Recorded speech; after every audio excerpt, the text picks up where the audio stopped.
My name is Emery, and the yacht that I work on is heading out to the Caribbean for 6 months to run charters and boss trips. We do this every year, and today is the start of my 3rd Caribbean season on Motor Yacht Temptation. Before we head out, though, we are fueling up in Fort Lauderdale. We're using the infamous Peterson's fuel barge. This baby motors in front of the Swimming Hall of Fame marina, spins around, and sinks its spuds into the mud to secure itself. Because if you haven't guessed it already, we're docking onto this beaut. What blows my mind is that this spunky little thing holds, I think, around 10,000 gallons of fuel. Today we're taking on 5,000 gallons. Tempe has a 6,417 gallon tank, so we're taking on quite a bit today. This barge hits around midship on us, so Rich is lining up the stern to be able to pass the fuel line at a decent angle to the fill station, and then my number 2 line is just going to become a breast line. Once we're all secure, the chief stew comes up and ties the tender off on our starboard hip while we sit and fuel for a couple of hours.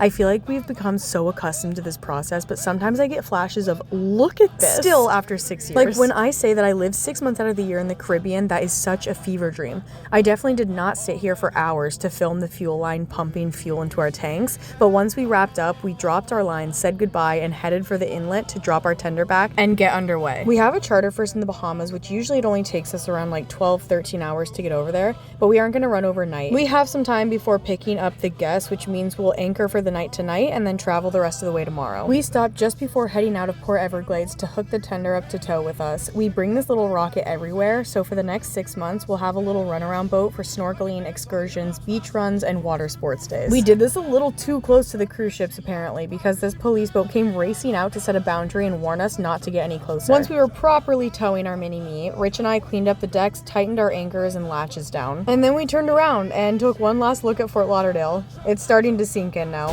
Thanks for watching.